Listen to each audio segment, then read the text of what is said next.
the media that's causing the problems. Leave them alone. Look, see the faces? The people in there. Look at them. Trapped. What if the answers Prince William had spent his life seeking were buried in silence, locked away in a forgotten chamber of Kensington Palace for nearly 30 years?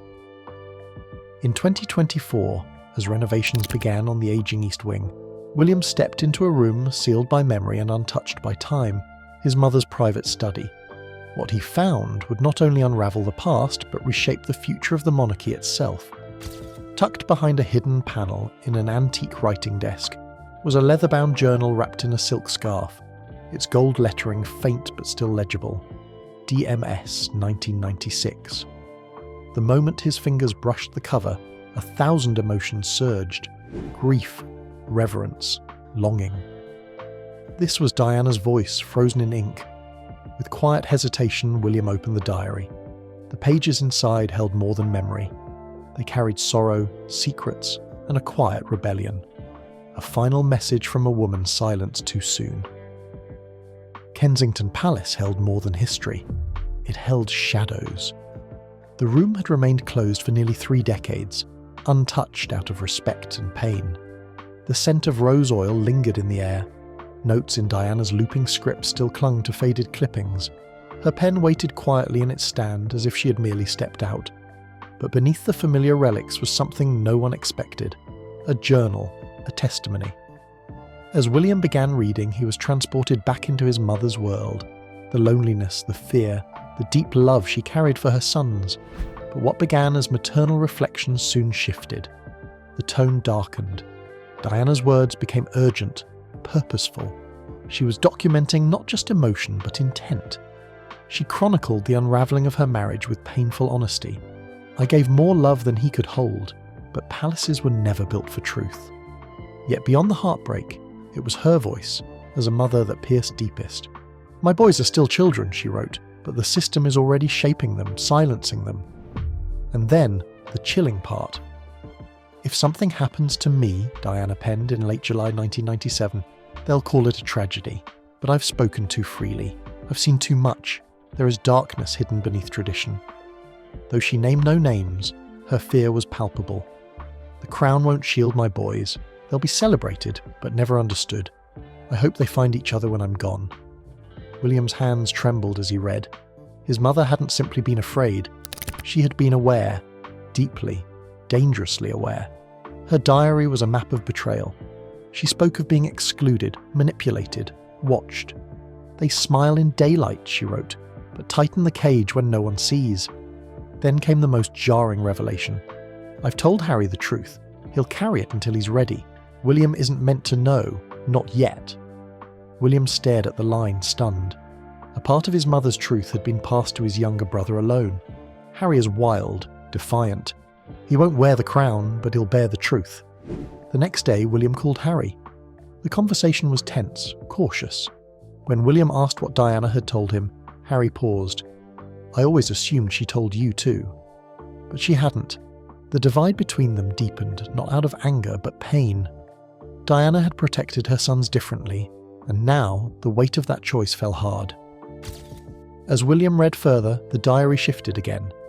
Diana's handwriting became tighter, her words clipped. This wasn't just a grieving mother's voice. It was the tone of someone collecting evidence.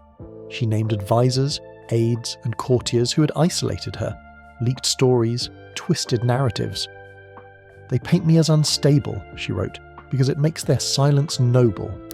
She wasn't paranoid, she was precise. She kept names, dates, and meetings, proof of a quiet campaign to erase her influence. And some of those same individuals, William realised with horror, still served in the royal household. Amid the anguish, Diana also wrote of Prince Charles in a way William had never heard before. She recalled gestures, flowers left anonymously, brief conversations, an unsigned note. I think he tried, she admitted, but we were too far gone. We'd both built walls and forgot why. In one entry she wrote, maybe we were both victims of the same machine. That line shook William. He had always seen his father through his mother's pain, but here she acknowledged Charles's own suffering. He was raised to be silent, she said. He had no choice either.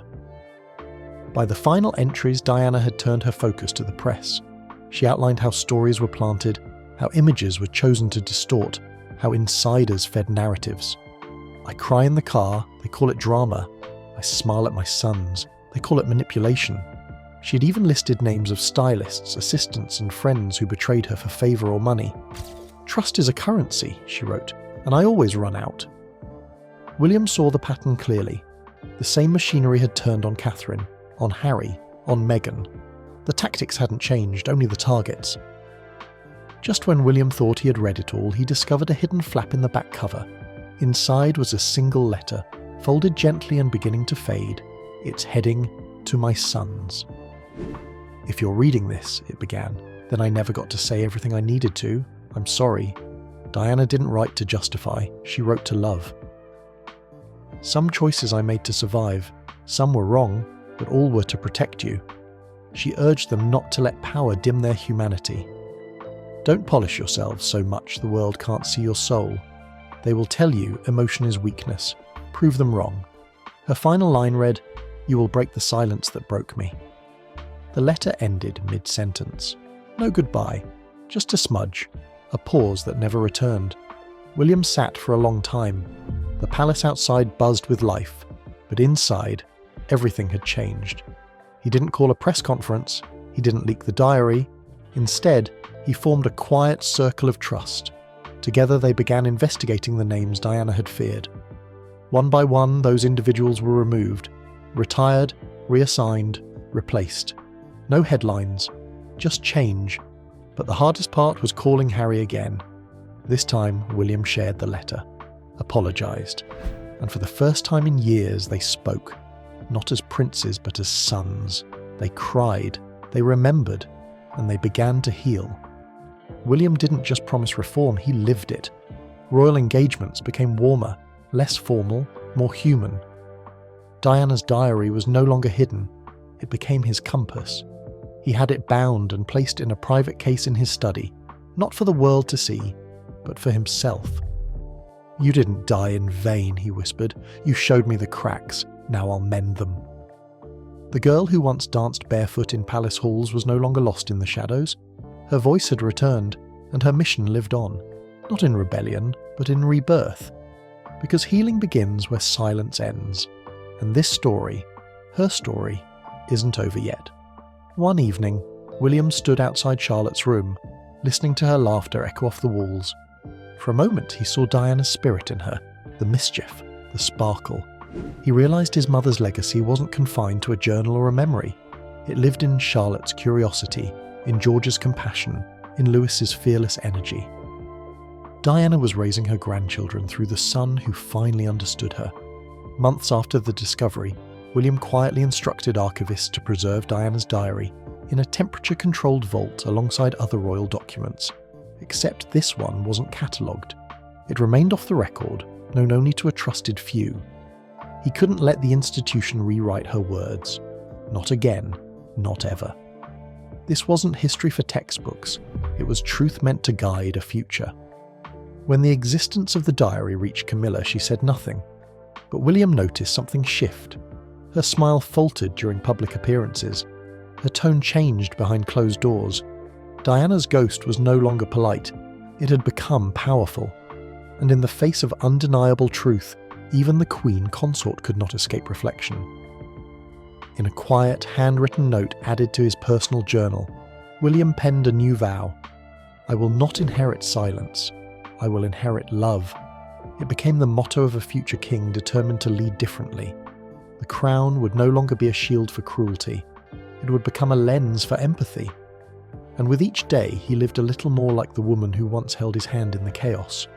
William later gave a copy of the letter "To my sons" to Harry, framed in oak from Diana's old writing desk.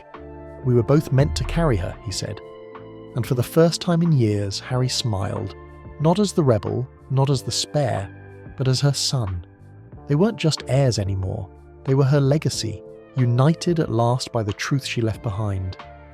Standing on the palace balcony one morning, William gazed out at the crowds gathered below. For years he had waved from this very spot wearing duty-like armour. But now, as the wind brushed his face and sunlight streamed through the clouds, he felt something else. Peace. Diana's voice had finally been heard. Some nights, William sits alone in his study, the diary in his lap. He no longer reads it with grief, but with gratitude. In her words, he found answers she could never give in person. He speaks aloud to the silence, and though no reply comes, he swears he feels her near, not as a ghost, but as a guide. With every royal engagement, William quietly shifts the tone.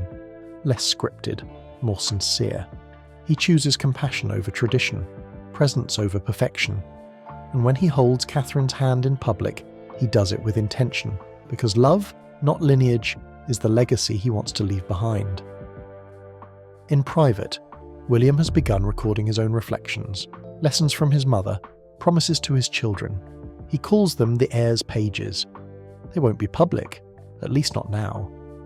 But they're written with the same ink of vulnerability and truth that Diana once used. It's his way of honouring her voice while forging his own. Some senior aides have grown uneasy. They whisper about William's changes, about the warmth that's replacing protocol, about how he listens more than he lectures, but others quietly support it. The younger generation of staff see it as evolution. Diana's touch is shifting more than one heart. It's moving the entire machine. William knows his day will come. The crown will rest on his head, but it will not weigh the same. He will wear it not as a symbol of untouchable power, but of shared humanity. And when that day comes, Diana's spirit will not be in the crowd. It will be in the crown. One evening, George asked his father who Diana was. William smiled, pulled the journal from its case and sat down beside his son. He read aloud, not the pain, but the hope. And for the first time, Diana's story became a bedtime tale, not a tragedy. A tale of strength, truth, and enduring love.